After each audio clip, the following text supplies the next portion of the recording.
What's up, YouTube? So I'm back again. Today is the day that my aunt is coming. So, I'm going to be pretty busy, but I figured that I probably still had time to continue about at least my story about Mike. But first of all, I wanted to say thank you to all the continued support that I'm receiving. It's just so wonderful. It makes me feel so good. It makes me feel so amazing that people are watching me, seeing my story, maybe relating to it, maybe having other people that are going through these issues and are choosing to help me, better my life and to move forward with my life and, want to see me succeed. It's just an amazing, wonderful thing. So I just can't say thank you enough to my supporters. I mean, it's just like a miracle or something. So anyways, I think that where I left off with Mike was, about that maybe I wouldn't have started using drugs, if I hadn't, met him. And that may be true, but let me just back up here and say, before I met Mike, I had done drugs. I had tried methadone. I had snorted Suboxone. I had done triple C's. I had abused Xanax and Klonopin. I had smoked smoked pot. I had smoked crack with my mom when I was 17. When I was 13, I did a line of cocaine, maybe 14. I don't know, 13 or 14. So it wasn't like I was just like completely, unaware of drugs. My mom's best friend was a heroin addict and, we hated that for him. I hated that for him. Maybe I think that I just wanted to be a part of something with him, and even though I figured that the only reason he really even wanted to be with me was because I was easy money, because here I am like, oh, I'm a dancer now. I'm a stripper. So I can support whatever money you need, I mean, that's really the whole reason why I even started, like how I tried to get back in his good graces, because I said, I got money, I didn't even have the money at the time. But, I know that he loved me and I loved him, and I still feel like I'm in love with him. I mean, even though he's passed away, I have such strong feelings for him that I wish that I could just talk to him one more time. If I could just see him, or if I could just talk to him, it would just make me so happy, because I still love the man. And it doesn't matter what he did to me or what he said to me or what I did to him or what I said to him. Our love for each other was real.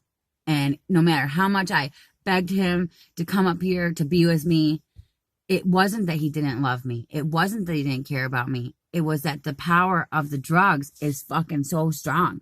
So that's why, like, when people have asked me, like, if they should try a drug or not, or if they should do this drug or not, the answer is no, because it will take over anybody that you care about. It will take them away from you. It will.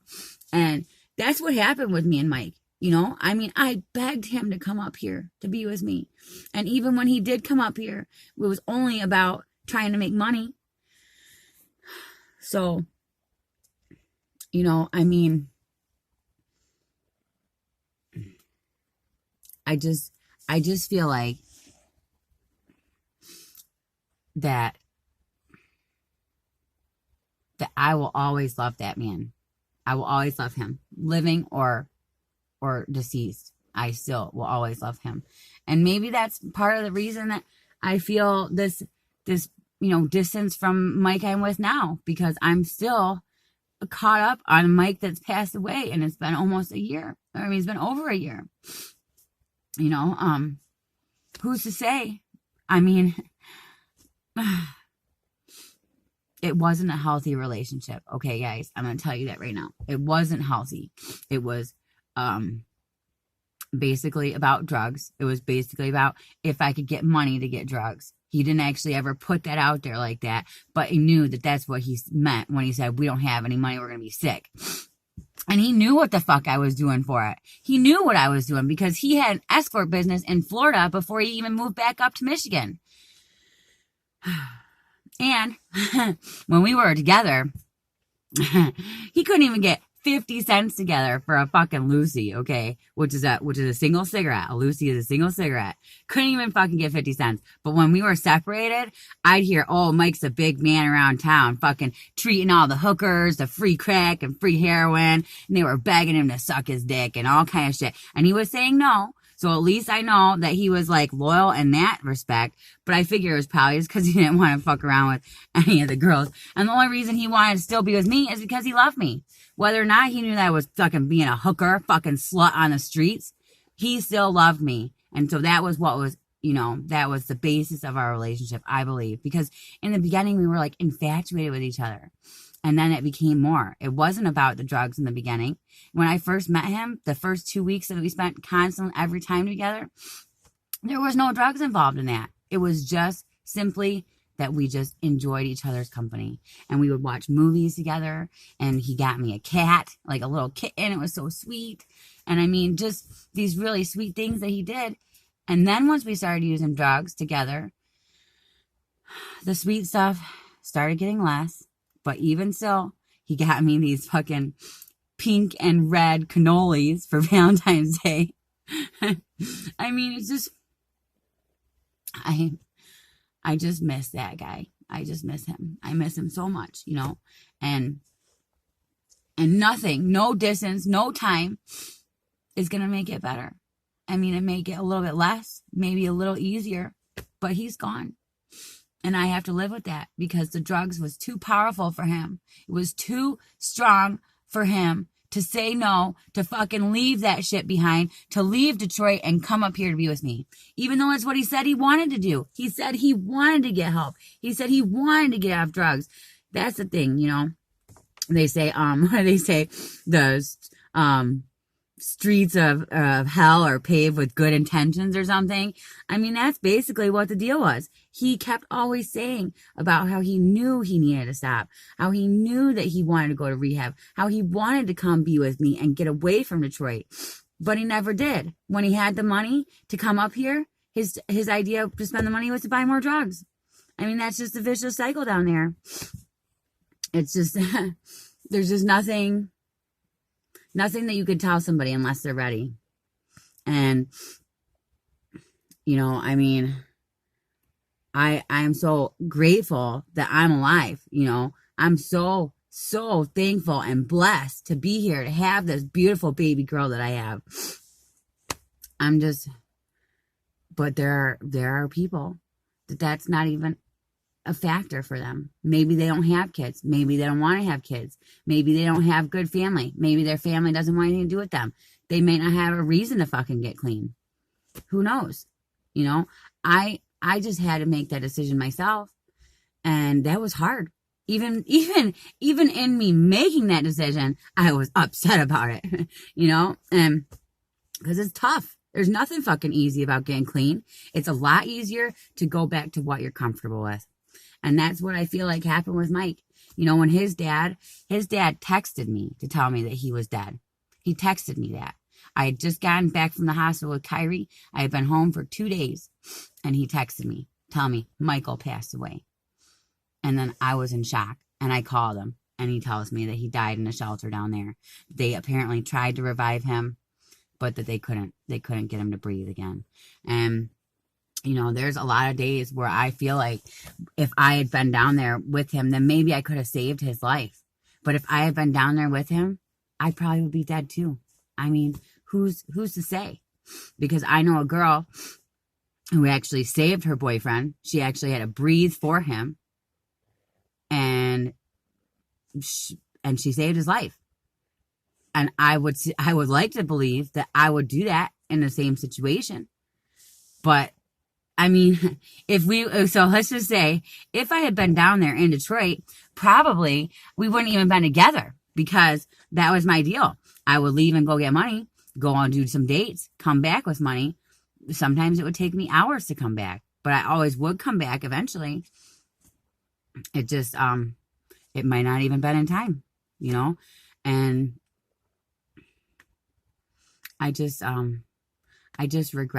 I regret so many things that happened in that relationship. I regret that when he would call my mom acting like worried about me, telling her he didn't want me to be a part of that lifestyle. But then, of course, we were both still in it together. And I feel like even though he was telling mom he didn't want me to be a part of it, it was better to be together than to be him alone there or me alone there, you know? And I know that he wanted more for his life. I know that he eventually wanted to have a baby. I know that he wanted to meet Kyrie. He wanted to. And he didn't get that chance because the drugs took over his chance. The choice was taken away from him. And that's what I hope to convey to people, is that before you don't have a choice, before it's too late for you, don't even fucking think about it. Don't even consider using drugs. Because not many people are lucky. Not many fucking people get so many fucking chances like I did to get out of that shit. Okay? Most people don't get that fucking chance. Don't get that decision to make. They don't have that opportunity. So I want to let people know, before you even think about starting, stop. Stop even thinking about it. Don't even entertain the fucking idea. You know, I mean, we loved each other. That's all I know. I know that we loved each other in the midst of terrible fucking stuff that was happening. In the midst of me fucking going and sucking dick for fucking drugs money, and then going back and fucking giving him the money, and then us going buying drugs. And he wasn't even grateful for it. I mean, he was just expecting it. He expected me to give it to him. And if I didn't give it to him, then he'd be upset. So that's why I started trying to distance myself from him, because I felt so resentful. You know, of course, I always was coming back with money or drugs. It would take me a long time, but I would always come back. But I felt really, really resentful of the whole thing, because here I am putting myself out there, fucking getting into strangers' cars, putting my life in danger, at risk every single day, multiple times a day. And here he is sitting there waiting with his hand out. But no matter what, I probably would have kept doing it if I hadn't fucking been picked up out of that situation and made to change my life. I would have probably still been in Detroit. I probably would still be down in Detroit right now, and you guys would be looking at me all cracked out, fucking wigged out, crazy like I was, thinking, wow, this girl is screwed up in her fucking head. I mean, really, I was a mess. I could hardly stay awake for 2 fucking seconds. I'd smoke crack and fall out. I mean, I was staying awake for 10 days at a time and fucking nodding out all over the place. Spots, fucking gas stations, fucking in the middle of the road, bandos. I mean, there's no way to live. And as long as I had him with me, I felt safe, even though I felt like he was in on that stuff that was happening to me. I don't know. I don't want to actually say that, because I don't want to speak ill of him, because he's not here to even defend himself, obviously. But I do feel like he knew those people before I even came down there. I mean, he was getting drugs before we even met. So there had to have been more to the whole story than what I knew. But I was just going in there blind and trusting everybody. And I trusted him with my whole heart. And I still would. If he was still alive today, and he called me and he said he was in a bad way or something, if it was within my means to do so, I would try and help him. I probably wouldn't be able to help with much, maybe $25, but I would help him, you know, because I love him, because I cared about him. And nobody that you care about, if they're sick, if they're struggling with drugs, if you really care about that person, you don't want them to be dope sick. I mean, some people say it's good to be dope sick because then it teaches you that you don't want to do it again. Not really. When you're in active addiction, you don't think about, oh, I'm dope sick, I don't want to have to use drugs again. You think, oh, I'm dope sick, I need some fucking drugs to get off this shit. You know, I mean, that's how you wake up in the morning, you want drugs. You go to bed at night, you want drugs. All day long, you want drugs. You do it. And that's, I mean, I just wish that I could get the message out there to anybody who's struggling, that it's never It's never the easy way out. If anything, drugs makes things harder. It makes things way worse. You think it makes it easier. You think it's a good escape. But once the escape is gone, you're back where you fucking started off. And it's even worse and even stronger than it was before you got fucking high. And that's what I had to learn. You know, I learned that. And I try to get Mike to learn that too. But it just wasn't enough. Anyways, I don't want to be all sad and depressed thinking about that shit. You know, my aunt is coming. I'm so excited for her to see Kyrie running around. It's just going to be so awesome. And it's snowing again. I don't know if you guys can see that. It's really snowing. And this window won't go up. So it's snowing in here on me. It's broken. So everything's broken. But anyways, guys, so that's part 3, and hopefully, I mean, that'll be the end of it. You know, I don't really need to go into details of, you know, fights that we had, or you know, times that he robbed me, or, you know, I mean, I could probably talk about when I set the bando on fire because he robbed me. You know, I mean, this shit like that. But for today, it was just, you know, basically continuation of my first 2 parts, just so that, you know, everybody could not feel like they didn't hear the rest of the story. So I love all of you guys. Once again, thank you for my subscribers. Thank you for the people that aren't even subscribed to me that are supporting me. It's such an amazing thing. So I'll see you all later. Hopefully with my aunt. Okay, bye.